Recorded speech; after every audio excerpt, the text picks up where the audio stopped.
പിന്നെ ഗൂഢാലോചന. ഈ ഉണ്ണികൃഷ്ണൻ പോറ്റിയെ ഞാൻ ഒറ്റ തവണയെ കണ്ടിട്ടുള്ളൂ, ഒറ്റ തവണ. 2023 നവംബറിൽ ഞാൻ ചാർജ് എടുത്ത് അവിടെ ചെല്ലുമ്പോൾ ആ എക്സിക്യൂട്ടീവ് ഓഫീസിൽ വെച്ചാണ് കാണുന്നത്. എക്സിക്യൂട്ടീവ് ഓഫീസിൽ വെച്ച് മറ്റെന്തോ ഒരു ആവശ്യത്തിന് വേണ്ടി, അവിടുത്തെ നെയ്യഭിഷേകമോ എന്തോ ഒരു വിഷയവുമായി ബന്ധപ്പെട്ട് 3-4 കോൾ മാത്രമേ, 4-5 കോൾ മാക്സിമം ഇതുവരെ നമ്മൾ വിളിച്ചിട്ടുള്ളൂ. അത് തന്നെ ഏതാണ്ട് 30 സെക്കൻഡ് 1 മിനിറ്റ് താഴെയാണ്. ഇതിനിടയിൽ ഈ എക്സിക്യൂട്ടീവ് ഓഫീസിൽ ഇത്രയും ആളുകളുടെ സാന്നിധ്യത്തിൽ നമ്മൾ എങ്ങനെയാണ് ഗൂഢാലോചന നടത്തുന്നത്? ഞാൻ ഒറ്റ തവണ കണ്ടിട്ടുള്ളൂ അയാളെ. ഈ ഗോവർദ്ധൻ എന്ന് പറയുന്ന ആളിനെ നമ്മൾ കണ്ടിട്ട് പോലും ഇല്ലെന്ന് വരെ. ടി വിയിൽ വരുമ്പോഴാണ് അതൊക്കെ കാണുന്നത്.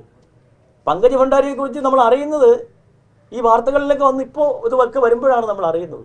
നിങ്ങൾ ആലോചിച്ച് നോക്കൂ. അപ്പം എന്തെങ്കിലും ഒരു ഒരു ഒരു ഒരു താല്പര്യം വേണ്ടേ? 2019 കൊള്ളം മറയ്ക്കാനാണ് അല്ലേ? അങ്ങനെയല്ലേ പറഞ്ഞിരിക്കുന്നത്? അങ്ങനെയല്ലേ പറഞ്ഞിരിക്കുന്നത്? തെറ്റുമായി ഞങ്ങൾ കൂടാതെ 2019 ഞാൻ കോൺഗ്രസ് നയിക്കുകയാണ്. 2019 ഞാനൊരു കോൺഗ്രസ്സുകാരനാണ്. എനിക്കെന്താ ബാധ്യത? ഞാൻ പറയുന്നത് ഈ അങ്ങനെ എന്തെങ്കിലും ഒരു കോൺസ്പിറൻസി ഉണ്ടെങ്കിൽ ഈ 2019 ഫയലുകൾ ഞങ്ങളല്ലേ കൊടുക്കുന്നത്.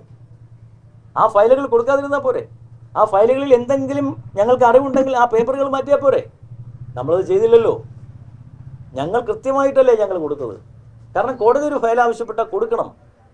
പിന്നൊരു എൻ്റെ ചോദ്യം, ഈ 25 ഞങ്ങൾ ഈ ഫയൽ കൊടുത്ത് കോടതിയുടെ നേതൃത്വത്തിൽ, SITയുടെ നേതൃത്വത്തിൽ ഇതൊക്കെ പുറത്തു വരുമ്പോഴാണല്ലോ പൊതുസമൂഹം അറിയുന്നത്. അങ്ങനെയല്ലേ? വേറെ ആരെങ്കിലും നിങ്ങൾ അതിനും പറഞ്ഞിട്ടുണ്ടോ, കേട്ടിട്ടുണ്ടോ ഇതുപോലൊരു സ്വർണ്ണമോഷണത്തെക്കുറിച്ച്?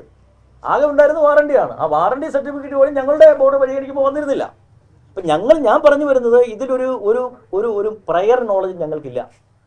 ഇതിൽ ആരുമായും, അത് ഉണ്ണികൃഷ്ണൻ പോറ്റിയുമായിട്ടോ ഗോവർദ്ധനുമായിട്ടോ പങ്കജ് ഭണ്ഡാരി, ഇതൊക്കെ ഗോവർദ്ധനും പങ്കജ് ഭണ്ഡാരിയൊക്കെ ഈ പിന്നീട് ഇതൊക്കെ വരുമ്പോഴാണ് നമ്മൾ അറിയുന്നത്.